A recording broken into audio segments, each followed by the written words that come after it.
স্বপ্ন ছিল সংসারের সচ্ছলতা ফেরানোর, সেজন্য দালালকে দেন মোটা অঙ্কের টাকা।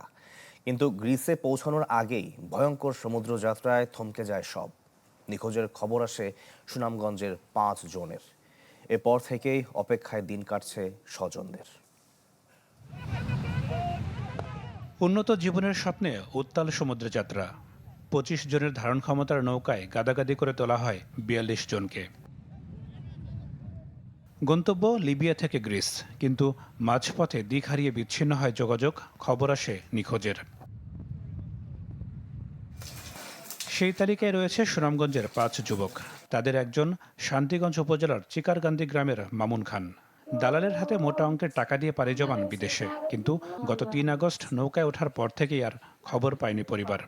আমার কত কইছে, বাবা আমার তো 2 দিনের ভিতরে গেম দিব, ইয়ে হইল আমার লাগে আশীর্বাদ করছে। খালি কইছে যে আমরা 3-4 তারিখ একটা গেম দিব।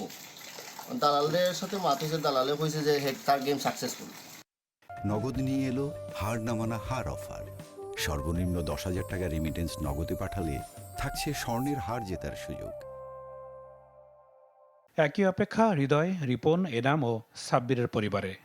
জানা নেই প্রিয়জন জীবিত নাকি মারা গেছেন। কিছু দালাল চক্র আছে, যে দালালরা প্রলোভন দিয়ে ওদেরকে ইটালির উদ্দেশ্যে আপনার ওই অবৈধ পথে সাগর পাড়ি দেওয়াচ্ছে।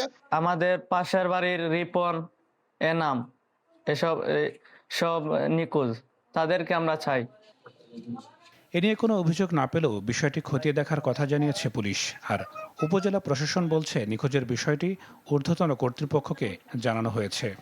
এই সংক্রান্তে এখনো আমরা কোনো অভিযোগ পাইনি এবং তাদের নাম ঠিকানাও পাওয়া যায়নি। নাম ঠিকানা পেলে আমরা যোগাযোগ করে তার পরিবারের সাথে যোগাযোগ করে এটা ঘটনার সত্যতা নিশ্চিত করে পরে আইনগত ব্যবস্থা গ্রহণ করব।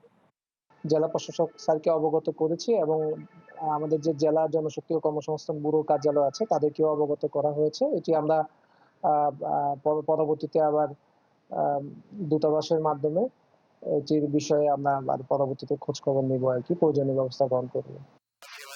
ভূমধ্য সাগরের এই বিপজ্জনক পথে ছুটে চলা নতুন নয়। চলতি বছরের মার্চেও অবৈধভাবে লিবিয়া থেকে গ্রিস যাওয়ার পথে প্রাণ হারান সুনামগঞ্জের 13 জন। Desk report, channel 24।